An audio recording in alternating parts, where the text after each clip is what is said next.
Hey Oz, what movie we watching this week? Oh boy, if you ever wanted to see the love child of the Polar Express, Big Top Pee-wee, and Amityville 3D, I've got the movie for you. This week, we are covering Monster House.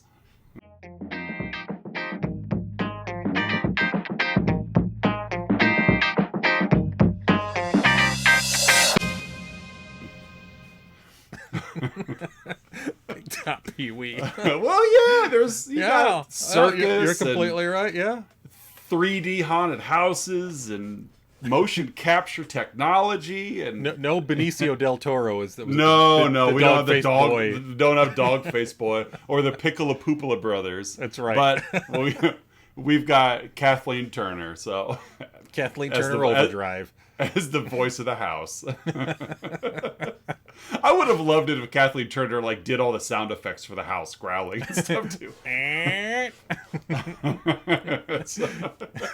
All right, welcome back, listeners and viewers, to another week of Let's Talk About Flicks, the weekly podcast where we take a monthly theme and go back and forth, sharing contributions for the month. I am one of your hosts, Oz. And I am Curtis.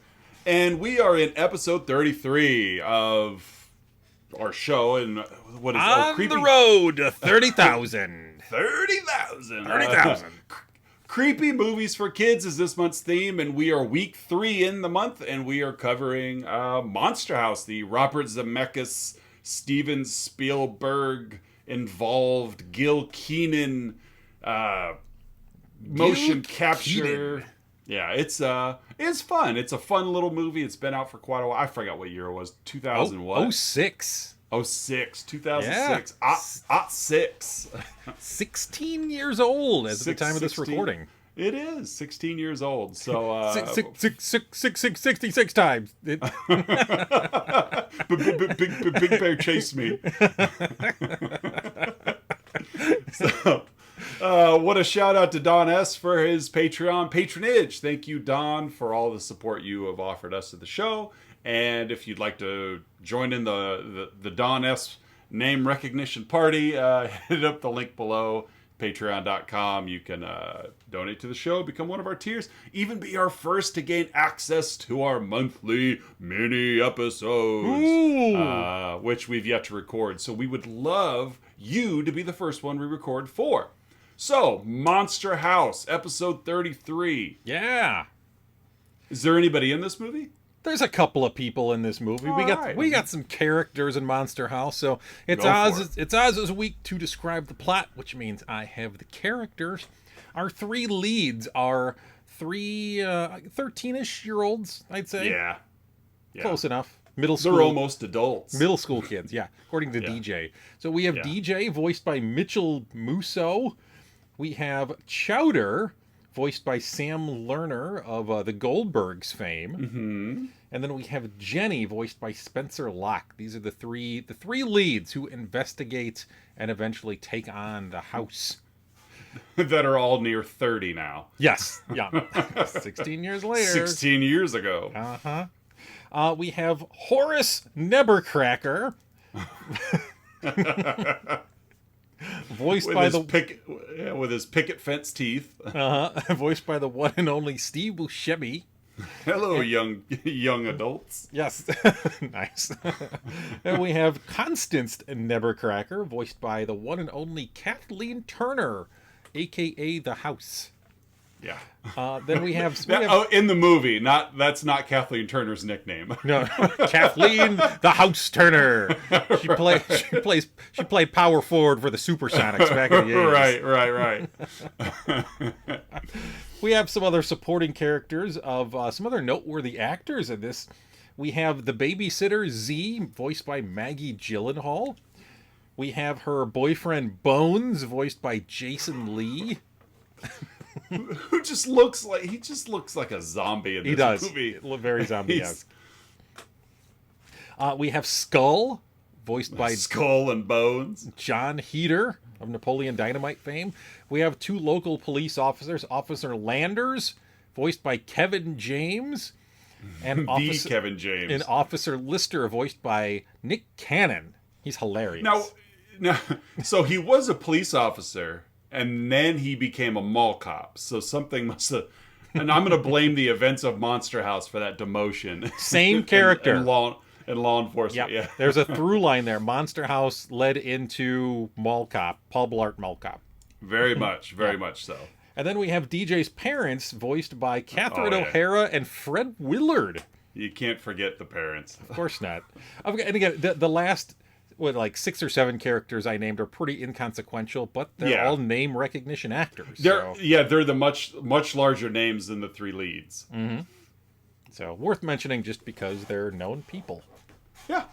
So, all right. Well, let me get to the plot. Very simple plot in this movie, really. It takes place back in the early 80s, the day before Halloween, in Mayville, Wisconsin. They don't mention any of this in the movie necessarily, but, I do my detective work online and I find all this information. Movie opens up with a little girl going just crazy fast down a sidewalk on her tricycle. Like, how the leaves kick, they kick up in the air, like, there, it's fall, so there's fallen leaves. But this little girl is cooking. When she started, the back wheels of the tricycle did like the cartoonish, like, oh yeah, or smoke rolling. Yeah, it's like she's like a Formula One dragster on her trike. Alex or Junior. Yeah. But yeah, so law of physics apparently don't apply around here. But we are talking about a movie centered around a monster house, so. Let's let that go. Little girl's riding her tricycle, just singing a little song. She's saying hello to the leaves and hello to the fence and everything. La la la la la la. And the camera's moving along with her until she comes to an abrupt stop, and the camera just keeps on moving. Something has grabbed her tricycle tire, and turns out that she'd passed Nebbercracker's house.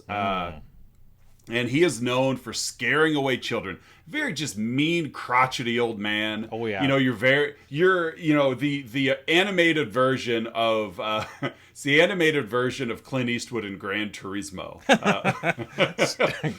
Just get off my lawn. Or else it will eat you. Yeah, and so we don't know that yet. So Nebbercracker's chasing this little girl away. He steals her tricycle. So they break it. He breaks it. He breaks it right in front of her. Like, this old man is like got this like it's this metal tricycle, and he just snaps it all. Like, who cares? Who cares about soldering, and who cares about any of this kind of work that's been done? He just destroys this metal tricycle. Meanwhile, DJ, main character, 12 years old, lives across the street. And his parents are getting ready to go to a dental convention. How much fun? How much fun is a dental convention? When you're Fred Willard and I almost said Fred Ward, and I'm like, no. when you're Fred Willard and Catherine O'Hara, I'm sure it's a lot of fun at the dental convention. I know you and I would go and just people watch, but I'd have a great time at a dental convention. Oh yeah, heck yeah! Like that time we went to Six Flags Great America, saw Brian Dennehy. Oh yeah, Brian Dennehy. He frequents the local Six Flags in Gertie, Illinois. He likes to. Yeah, he's a season pass holder. He does he gets a Twicket every time. He loves his Looney Tunes characters.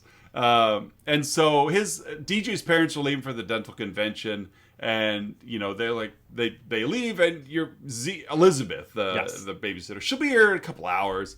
Time flies rather quickly in this movie, by the way, because no time passes at all before Z's pulling in the driveway.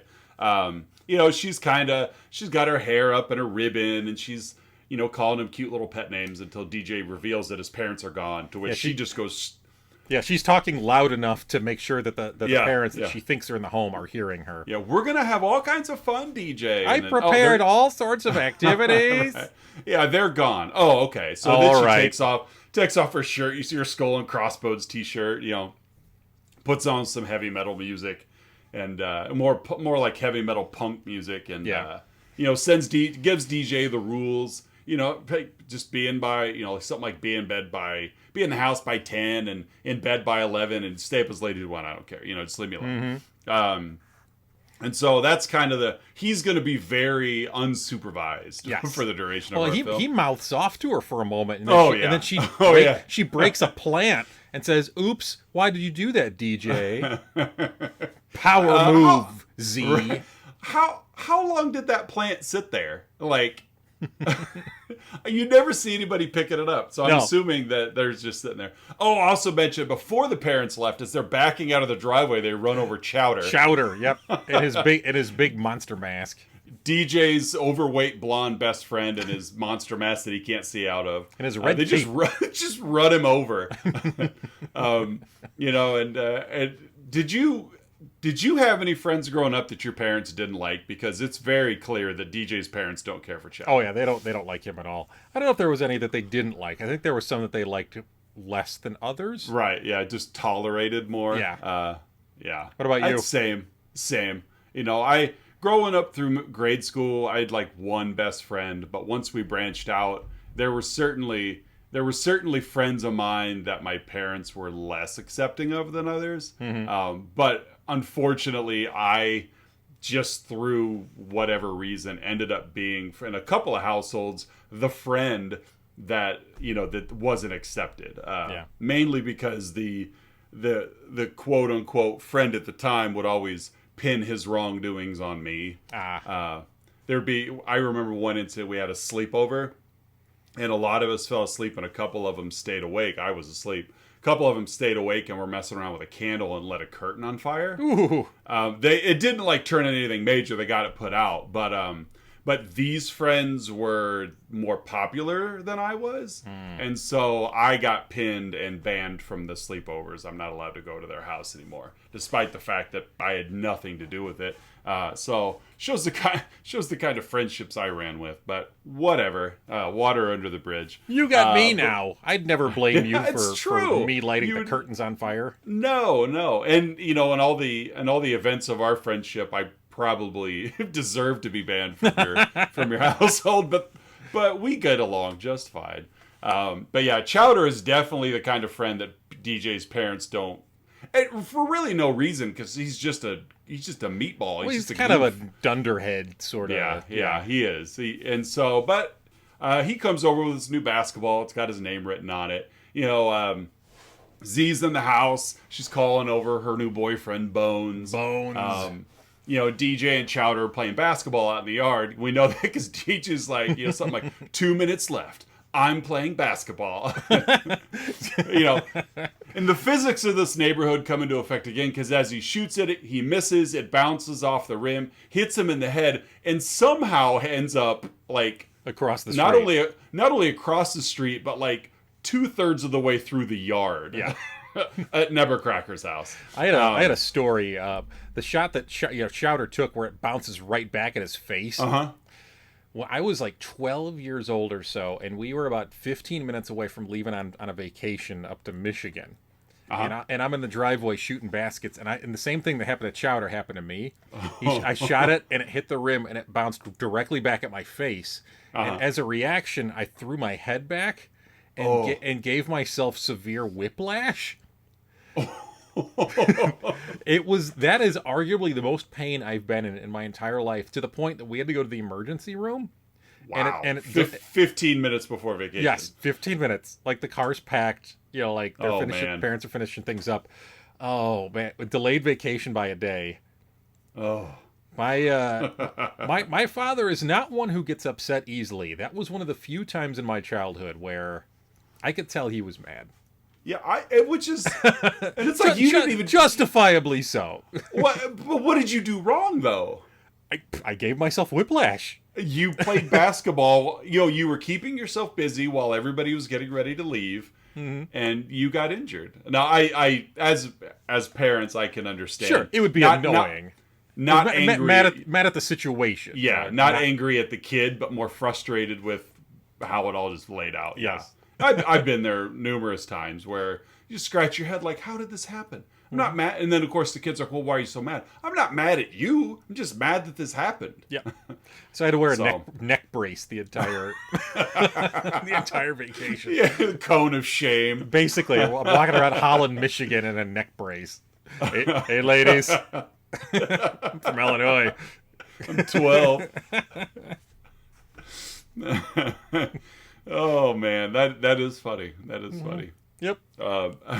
So the ball's on Nebbercracker's over at lawn. Nebbercracker's lawn. Yeah, the ball's over at Nebbercracker's lawn, and so they decide we're going to go get it. If we can get Nebbercracker hasn't noticed it yet, so if we can get to the ball before he gets out to us, and we're home safe. So, DJ, he's going to go get the ball. Takes off across Nebbercracker's lawn. And you get this cool shot of the door opens and Nebbercracker's eyes appear. Yeah. Like, I guess he could, whatever.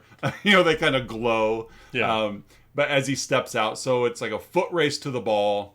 And Nebbercracker grabs his wrist. He's shaking him, and then he dies. We'll just put it that way for now. He says some pretty bizarre stuff before he keels over, and kind of some similar things he said to the little girl in the tricycle before, like what do you think you're doing? You're gonna die. Yeah, that's pretty extreme. Like, it's my basketball. Right. Like, you're gonna kill me over basketball. But then Nebbercracker keels over, falls face first onto DJ because he falls backwards, and so ambulance is called. They take Nebbercracker away, and like a fire just lights up in the furnace of the house. Smoke, just coming out the chimney. The house has been disturbed. Yeah, the house has been awoken and angry and disturbed.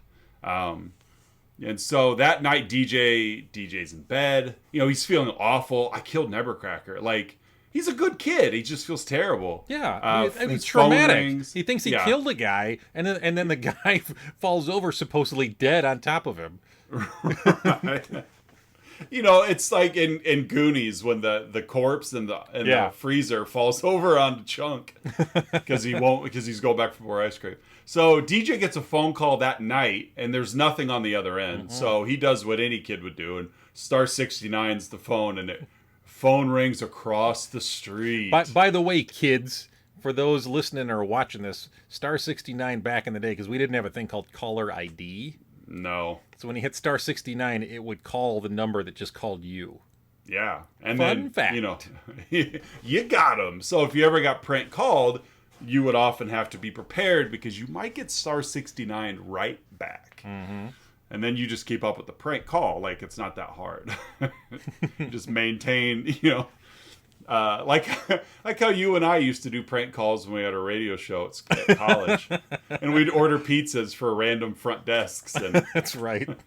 We'd call and offer them trivia questions. And if they didn't get them right or got mad at us, we'd order them a pizza. We were jerks. We were the worst. Yeah, we were. But you know what? We had good ratings, I suppose. We did. The Nielsen's really showed. The FCC got involved at one point. No, they didn't.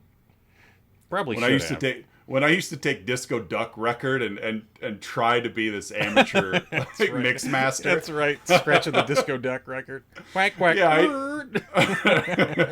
and you'd lay it over with your mini disc sound effects.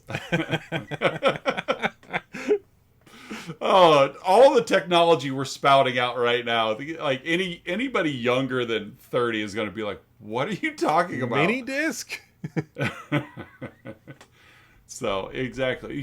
What'd you get that at? K Jewelers? No, it wasn't K. What was the big box store? K's Merchandise. K's Merchandise. That's right. That's right. I used to work at K's Merchandise. So DJs got my mini disc player at K's Jeweler. It was a handout. Can you shine that up for me while I'm here? Polish that. I'm an idiot. I don't care.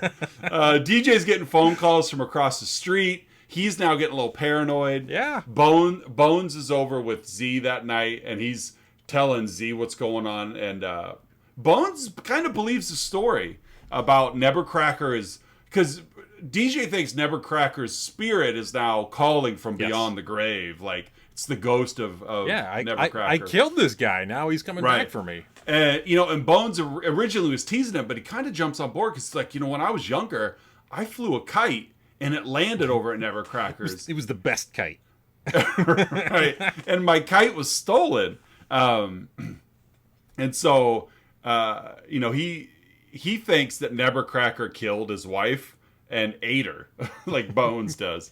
So Z throws him out because he's being overboard, like very belligerent.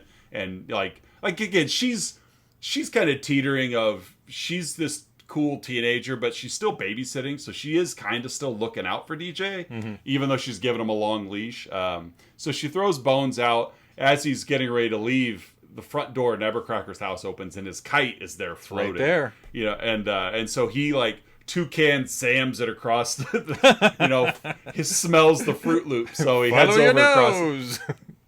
He heads across the street, and we see the house just swallow Bones up. Yeah. He grabs it, and the house just sucks him in, and so now we know this house is up to no good. So DJ and Chowder, they're going to investigate it. Then the house attacks them. They get away. They get away. They get back out. Basically, if you get beyond the sidewalk, you're in good shape. Once you're on the property. Yeah, but once you cross the sidewalk, you're a Nebbercracker. Even the sidewalk from the sidewalk to the front porch, as we see show up.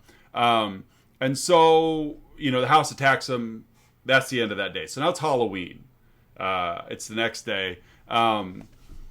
Schoolgirl Jenny, our third main character, she's making her way through the neighborhood. She's selling Halloween candy. She's going door to door. She stops at DJ's house. She makes this kind of a sweet deal with Z, and this kind of back and forth, little witty repartee between Z and Jenny. You know, we find out that Jenny she's got the charisma. Kind of got a hustle going there. Yeah, she's got the charisma to play up the schoolgirl charm, but she's pretty crafty. You know, and so and the boys are upstairs. They're still very suspicious in Nebbercracker's house. They're keeping an eye out for things. They've stayed up all night. They're writing down observations of the house. You know, they're being very scientific, and that's when they see Jenny across the street, and she's on her way to Nebbercracker's. And so, you've got this damsel in distress that these two boys are going to try and save, and two, they just don't want to see another person eaten up by Nebbercracker's house. Well, they're both immediately taken by Jenny. Also. Oh yeah. So she's the cute little 12-year-old animated redhead. So DJ likes her because she's a girl, and Chowder likes her because she's a girl and has candy. And so it works out.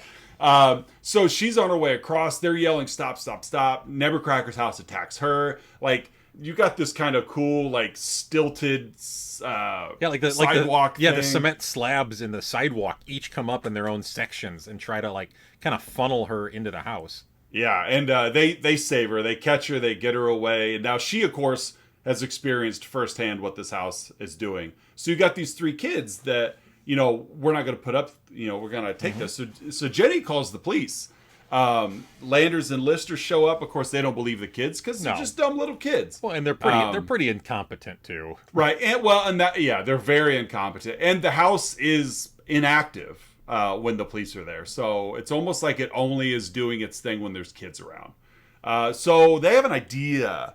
DJ and Chowder have an idea. We need to go consult an expert, a supernatural expert, who just happens to be Reginald Skolinski. It's an old family name, Skolinski. Right. John Heder, the pizza delivery guy who is like the top scorer of whatever arcade game they're playing. Yeah, he's good at arcade games, therefore he's the smartest person that the kids know. Yeah. And so he's a supernatural expert. So they go and they talk to him, and he reveals that house is probably possessed, because if you take a living soul and like merge it with an inanimate object, then it becomes possessed. And so, and you could only kill it by destroying the heart. Yeah. So now the kids, we got to kill the heart of the house. Yeah, that's what we got to do.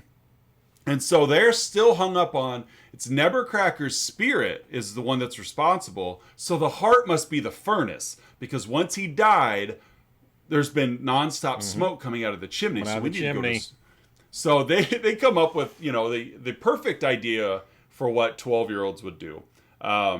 They build a dummy out of the mask and like a letter jacket and brooms and a vacuum cleaner. Stand-up vacuum. Yeah. And they're going to send it up to Nebbercracker's house. They have an idea Chowder's dad is a pharmacist. So although his mom was out on a date with her personal trainer. Right.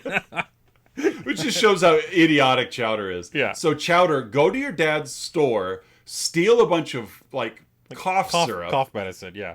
And we're gonna let the house eat this dummy, which will put the house to sleep, and then we could go in and destroy the heart. Because again, these are 12-year-olds. Yes.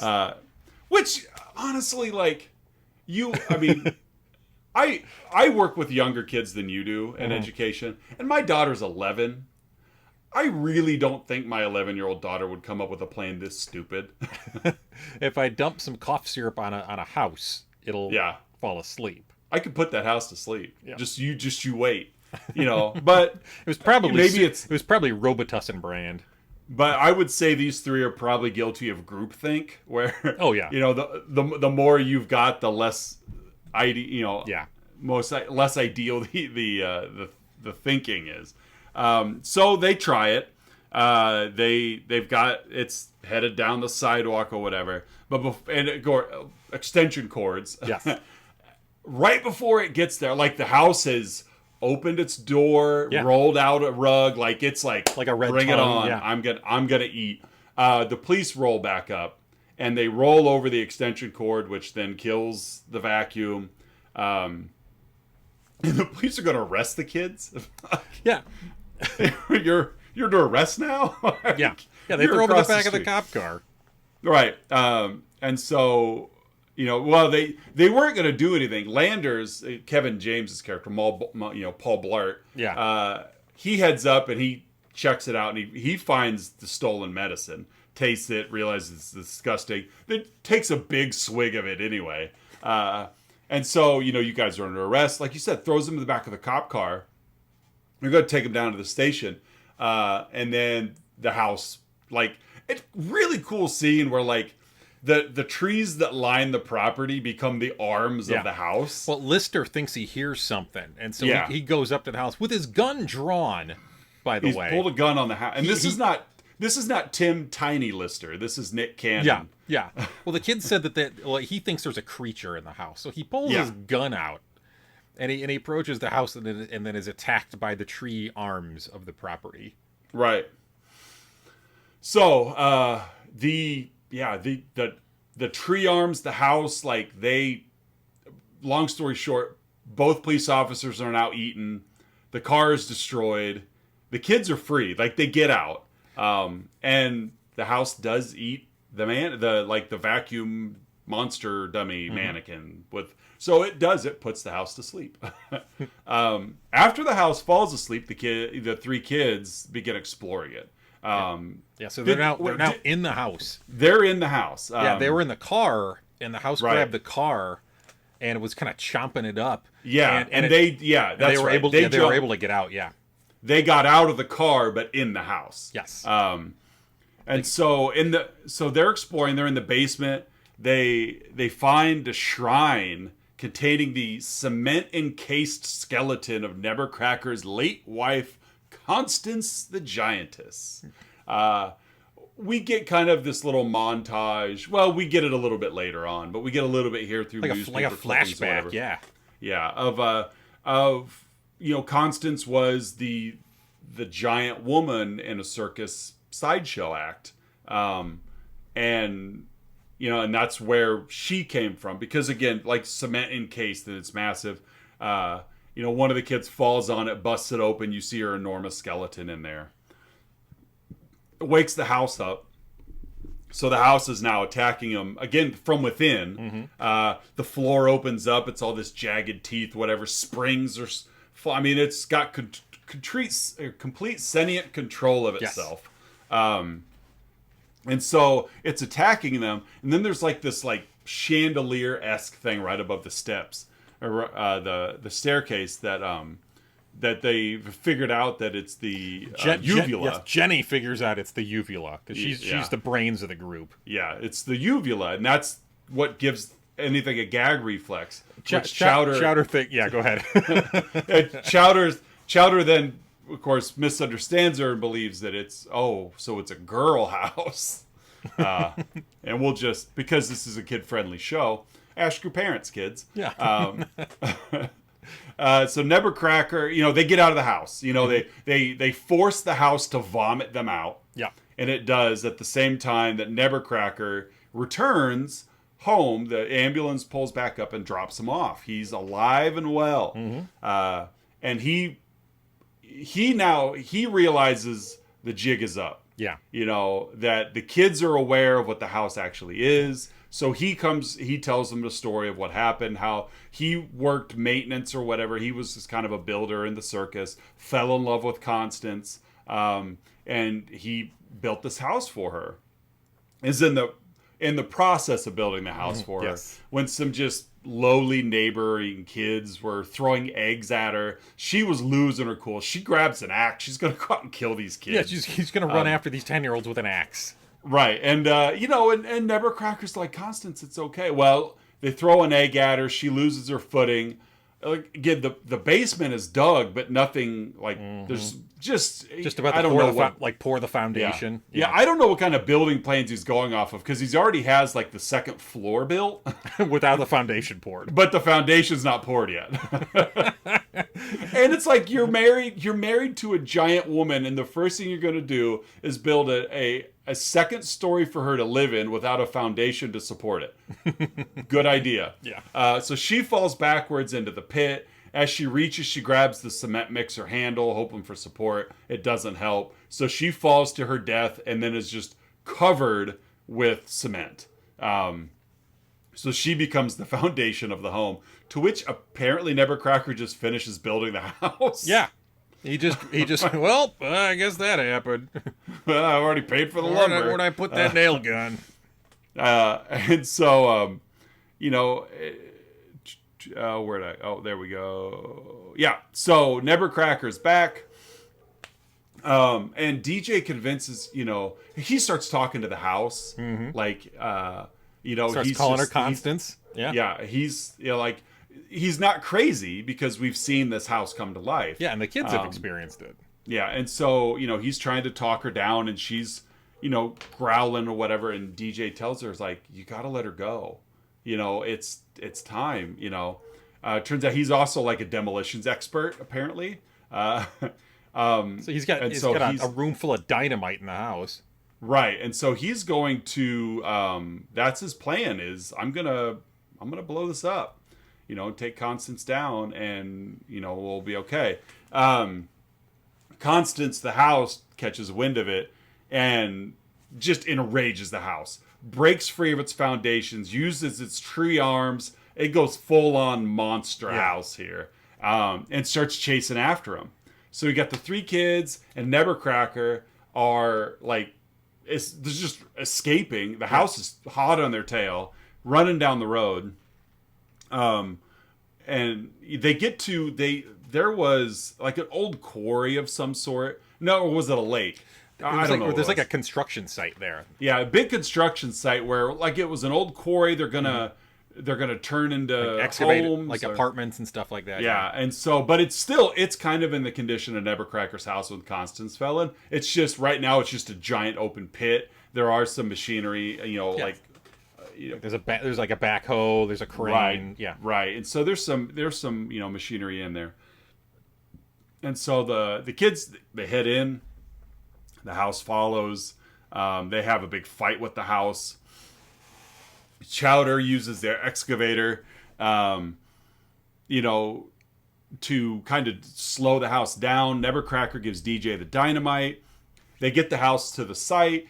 DJ climbs a crane with Jenny's help. Again, these are 12-year-olds. Yes, a gigantic crane, like one of those cranes you'd see in like when they do skyscrapers and they have cranes on the top. Yeah, massive. And so Jenny's help. He climbs they both climb up there. Jenny gives him a kiss on the lips. So DJ is now. He's inspired. Yep. And so he ends up swinging on the end of this crane with a lit stick of dynamite.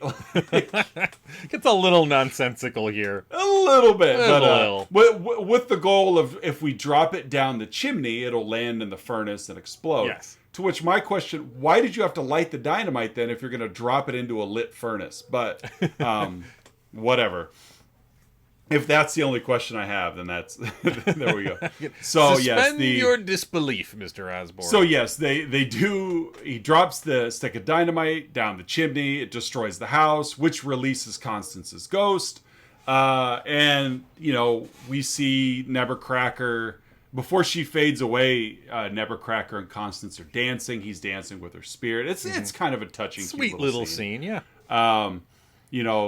Nebbercracker thanks the kids for freeing him and her from this emotional hell they've been in. He's ecstatic. He's like, after 45 years, I'm free. Because, it turns out he's been so awful to kids because when he screams at them, don't you understand you're going to die? He's being very literal. Yes. He's trying to keep... Yeah, he's actually trying to keep everyone safe for the last 45 years, realizing, that this... And he can't bring himself to destroy the house because it's his wife. Yeah. And so, where'd I lose my notes again? Oh, there we go. So then we cut to basically, show's about over. Yeah. We cut back to the destroyed foundation of the home, where the kids at one point when they're in the basement, they found 45 years worth of stolen toys and whatnot. And that he's taken. And so Nebbercracker and the kids are, it's Halloween, so they're giving everybody back their toys. Eliza comes back. He gives, she gets her tricycle. Eliza was a little blonde girl at the beginning. She gets her tricycle back. Apparently, it got fixed somewhere after Nebbercracker destroyed it with his hands. But everybody, just kids in the neighborhood are getting toys. That's what they're handing out. Early on, there was a joke. Chowder wanted to go trick or treating. DJ is, I'm too old for that. I'm growing up. They've got time now. Yeah, basically a grown up. Basically at 12. And so they decide they're going to go trick or treating because what else are they going to do? A couple different scenes over the closing credits as the cops. They come back to they crawl out of the rubble and they're fine. Bones crawls out of the rubble. He goes to talk to Z about, let's get out of here, babe. And she's with Bones now. Or no, sorry. Skull. Bones, she's with Skull now. Because he gets me. And, it's just that cliche teenage whatever. And then the movie ends where a dog walks by and pees on a jack-o'-lantern and puts out the candle. So, that's pretty much it. That's Monster House. It's a very simple story structure, built on creepy but not terrifying imagery. It's a cartoon. They use motion capture technology, but it's still it's an animated cartoon movie. Yeah. It's one of those. They film the actors doing all of the the scenes and whatnot, and then kind of painted over it. All of them. So all of Polar Express. I felt bad for the teenage kids that had to climb a giant crane and swing on a giant crane. And the house that they reanimated. Yeah. This was all filmed live, and they just painted over it, Polar Express, or like what Linklater did with that that Keanu Reeves movie. Yeah. Where he made it all comic book looking. All right, that's Monster House. At this point in the show, folks, Oz and I each give our own unique rating to the film we've been talking about. In this case, 2006's Monster House. Oz, how would you rate this movie? I would give this movie a sleeve of Nebbercrackers and cheese. One whole sleeve. A whole sleeve. Is that Nabisco? Probably. Okay. It's probably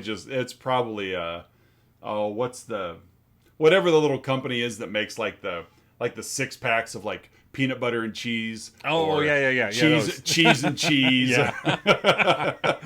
like those weird orange crackers. Yeah. I give a whole sleeve of Nebbercracker and cheese. Got it. Okay. So my rating, I'm going with at least 7 kids fathered by Nick Cannon. At least 7. At least 7. Thus far. Probably more. At the time of this recording. Yes, as of this recording, there's at least 7. All right, the next bit we have is Outside Insights, where Oz and I each report back to each other, and you, our loyal listeners, on some kind of external, non-professional review that we've found on the interwebs. Oz, let's hear your Outside Insight. Okay, Cassie C on Rotten Tomatoes gives Monster House half star. And here's why. As a pharmacist and parent, I was extremely disturbed by the storyline in this movie. The children go to the pharmacy to steal cold medicine to send into the house to help defeat it. This is a terrible example to set for our children. I see a multitude of children coming in to steal cold medicine from our pharmacy that contains dextrometh whatever. Sure. I will be lodging a formal complaint with the producers of this movie. So anytime a child does anything in a film, in fiction, yeah, this is probably the same person who blames video games for the violence in society. Right. Ugh. Yeah. This is Cassie C. I think the C stands for Karen. It's a hard C. As a pharmacist, this is unacceptable. Kids come stealing. Okay, Cassie C. You watch this movie and you think the kids are stealing cough syrup from your store so they could put houses to sleep? Well, I saw it happen in Monster House, so... This movie is giving kids a terrible idea. You know what? If kids are stealing cough syrup from your pharmacy to put houses to sleep, you should be happy that's what they're doing with it. So your neighborhood has bigger problems. You wouldn't believe that none of the houses in my neighborhood move. It's because the kids have put them all to sleep. With the stolen cough syrup. That contains dextromethorphan or whatever. I don't know. It's just another way for Cassie C to throw her pharmacist weight around. Oh, Cassie C, take a breath half star. She couldn't wait. She watched this in its entirety and was like, the world has got to know. So... my outside insight has twice the positive review as you. It's 1 out of 5 stars as opposed to half. They liked it twice as much as Cassie C. This is Julianne. This was posted on Amazon. Julianne states that not children appropriate, not because it was scary, but there are several scenes with the babysitter alone and with her boyfriend that were just gross and weird in kind of a sadistic way.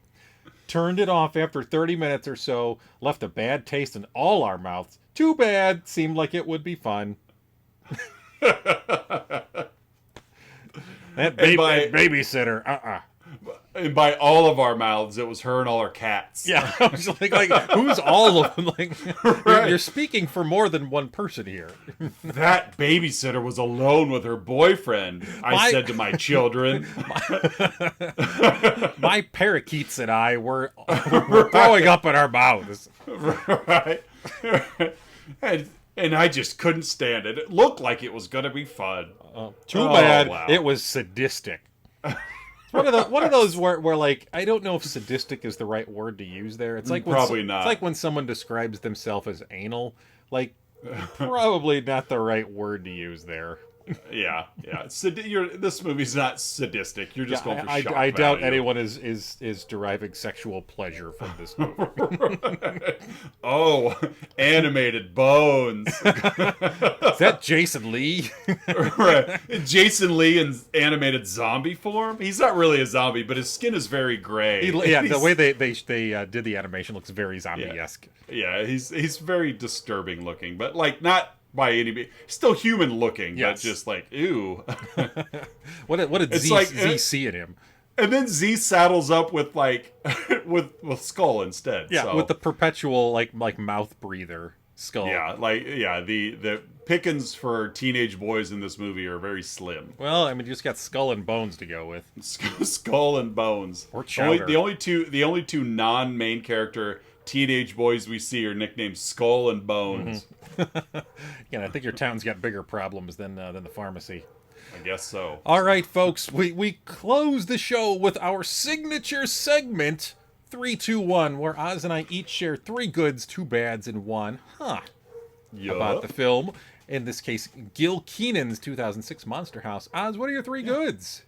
My first one, I really like Chowder's character. I thought he was funny. Mm-hmm. They wrote him very well, and the kid that does the part, delivers the lines very well. Yeah. Obviously, he went on to do Goldberg, so, I mean, he's got chops. Yeah. But I just thought he played this role just very funny. His timing was well. was well done, and he's just a funny character. So I like Chowder. I would agree with that. You know, my second is I like the design of the house. You know, it was already a scary looking house before it was, you know, before it turned into this monstrosity. But I just like how, you know, if we let the neighboring trees form the arms, and how like the railing turns into fangs, and, you know, just kind of that design. I just thought it was really cool. It actually got even creepier looking when like it got down to like the quarry pit thing, and like, you know, when it like reformed itself together. Yeah. It was very like porcupine looking. It was even creepier looking then. So I really like the design of the house. And then 3, I just really like how this movie did not take itself very seriously. You know, it just like that as well. It's one I really enjoy an animated film that can reach both children and adult audiences, even at different levels. And so, like, the uvula joke was funny for adults. It's going to be way over the head of kids. Honestly, probably way over the head of even the kid who said the line. Yeah. Like when Chowder's like, yeah, my dad's at work and my mom's at the movies with her personal trainer, and it just didn't register to him. It's I really like how, you know, animated movies can hit both audiences. You know, Disney's gotten much better at that over the years. And so, you know, with that being said, the movie didn't take itself very seriously. They were just out to have, you know, the filmmakers had some fun with it, and it was fun. And, you know, there wasn't any message they're trying to get across, or it was just, hey, let's make a movie about a haunted house, but it's actually physically, you know, a physical menace. So those are my 3 goods. How about you? My 3 goods, I'm going to go with the cinematography. I thought some of the shots of the movie were really cool. You know, like the beginning sequence, you know, how it was following her and then it followed the leaf. Some of the other, you know, like the zoom in, like kind of through the telescope back to DJ. There's some really creative shots in there that, again, they filmed live and then animated the live film later, you know, painted over top of it. But I thought the cinematography was really good. One of my favorite shots from this movie, and I mentioned it last week a little bit when we were, you know, talking about this one, is when DJ's asleep, and like the shadow of the house, shadow of the house comes, you know, the shadow of Nebbercracker's house comes through his window, and then a hand forms out of it and like attacks him, but right as it attacks him, he wakes up. It's just a really cool shot. But yeah, I like that. That's a good one. Yeah, this movie had lots of like, oh, that was a cool shot kind of moments in it. My second good here, the characterization of the kids. They definitely nail the kind of 12, 13-year-old vibe. Like, these are clearly kind of like middle school kids who are just kind of getting to know themselves, getting to know each other, you know, like how the boys fawn over the girl. And I thought they really captured that kind of middle school, I don't know, like the middle school ishness of the kids. So, especially of unsupervised kids. Yes. Like the curiosity of being kids and, you know, trying to solve this themselves. And peeing in a bottle so they could stay up all night. Exactly. They don't, you know, it's just like that's what a kid with this age would do is, we can't take our eyes off the house, so we're gonna have to pee in something. I can't leave. Yeah. Right. And my last good, I'm gonna go with the movie closed with a song by Susie and the Banshees. So So as the end credits were rolling, we got treated to a Susie and the Banshees song. So I thought Susie and the Banshees. Yeah, I thought that was a nice little touch there. The name of the song, by the way, is Halloween. Oh, fair enough. Susie spelled about the least guessable way to spell Susie possible. I'm pretty sure there's 18 letters in the way they spell Susie. And they're all appropriately there. Yeah. Yeah, I guess it reads that way. All right, Oz, what are your 2 bads? My first bad, I kind of mentioned earlier. So Nebbercracker's wife falls down a pit to her death and is covered with concrete, and he never reports it. Like he's just apparently not. 45 years he's lived in this house with this secret. She didn't have any family or anyone. It's like, hey, but still, you were married. Yeah. Like, so, you know, you're married, and it's not like she's this meek woman. She was a very large, both physically and personality-wise, woman, and you'd think someone would notice, or, you know, that she's not there. Where'd Constance go? And you couldn't go up to the door and ask because the house would attack you. So that was my first one. And whatever. It's just, sure. I could have put that under the but it was just like, so wait a minute. His wife died and he never reported it. And he's supposed to be a good guy? Okay. My second, and this was just early when Nebbercracker has his heart attack and we think he's dead, and the ambulance shows up and they put him on a gurney and they're wheeling the gurney through the yard, and then the grass grabs one of the wheels and tears a wheel off, and yet the gurney still works as intended. Like, no, you're down a wheel. Yeah, that gurney is not going to roll. And it's like, and the EMTs didn't even respond as if the wheel were gone. Like, you would have continued trying to roll this thing and it would have tilted to the right and it would have been noticeable, and you never even stopped to investigate it. So, yeah, really, really bad continuity choice there. Their focus was on the patient, as it should be. Yeah. The gurney had a wheel removed, and it didn't roll any differently. It's like when you go to the store and you get that shopping cart with a wheel. Yeah, you notice if it's a wonky wheel. Yeah. Like, you don't just be like, oh, this wheel's fine. So that's my second bad, I guess, is the gurney's wheel. Yeah. My two bads. I'm going to go with the first one. Although I like the cinematography, the animation itself, this style of animation doesn't do much for me. I don't know. Like, it's better than it was in Polar Express, which was... I was just going to say that. It's better than Polar Express. But it just, this style of, like, you film it live and then you paint over the top of it, I still just felt like it didn't quite work here. And if they had just done CG or traditional animation, that it would have worked a little better. I don't other than just to see if you can do it, I don't understand the point even. Yeah. Double work. If you're gonna try to do everything live action, then why animate it? Yeah. So yeah, I'm with you there. Pick a lane, I guess. Yeah, it seems to be a very recurring theme here. Is pick a lane somewhere. Pick a lane every week. Pick a lane with Oz and Curtis. Where we talk about what's your favorite Seinfeld character. Pick a lane. Pick Elaine. Seriously, pick Elaine. Pick Elaine.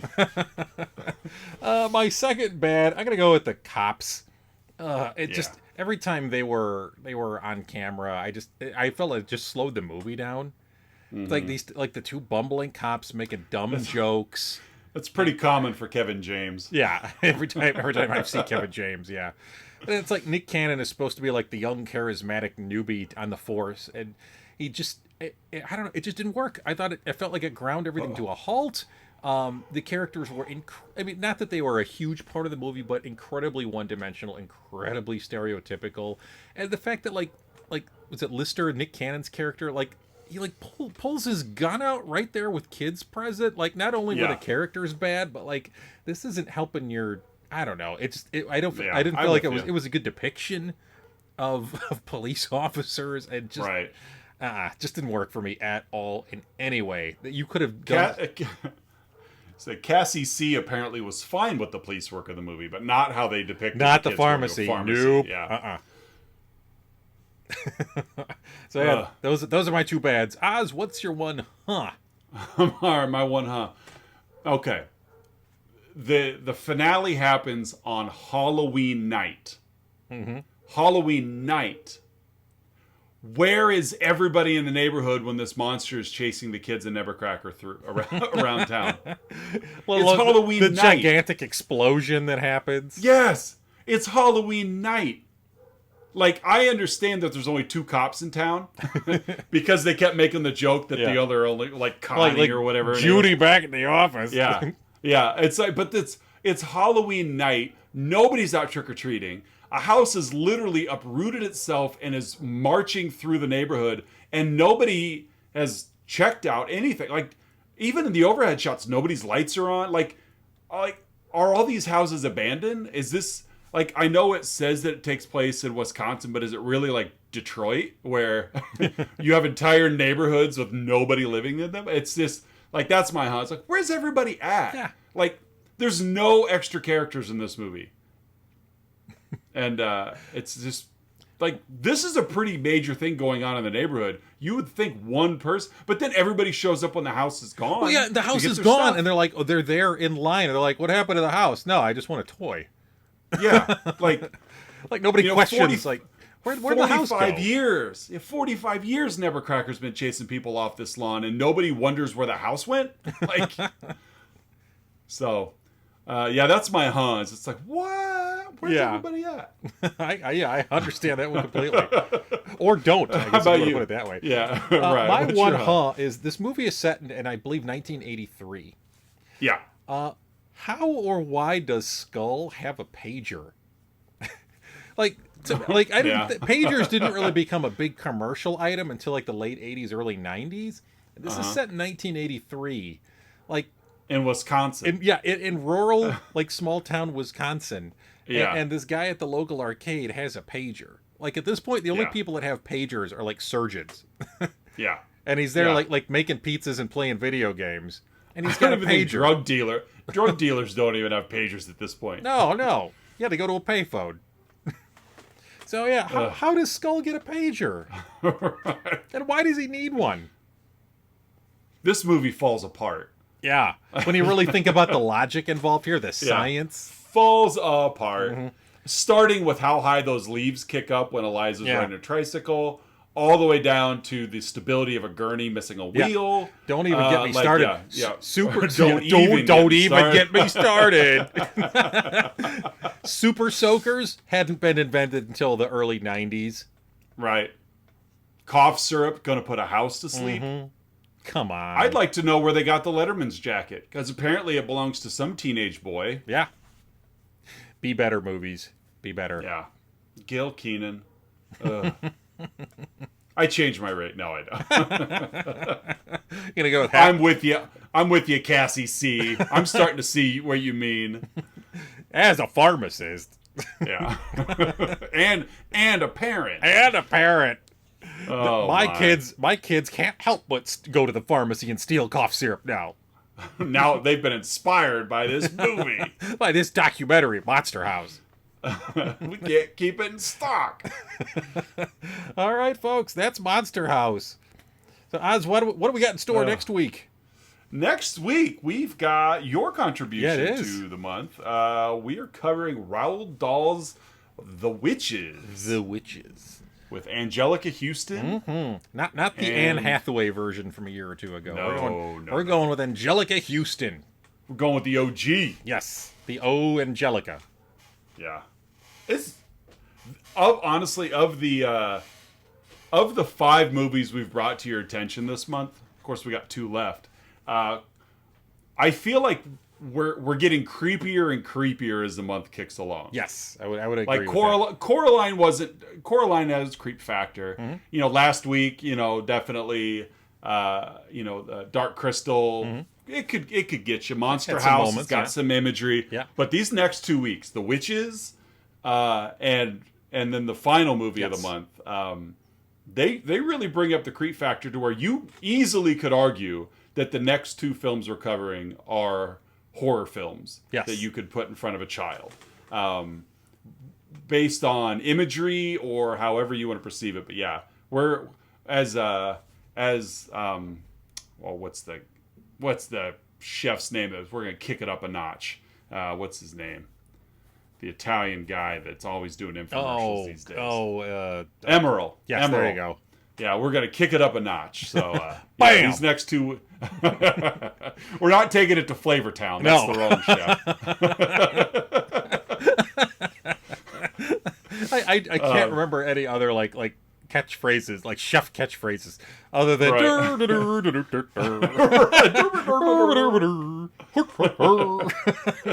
the only other chef catchphrase I can remember. Or Gordon Ramsay just straight screaming at someone. Yeah, it's just a string of obscenities.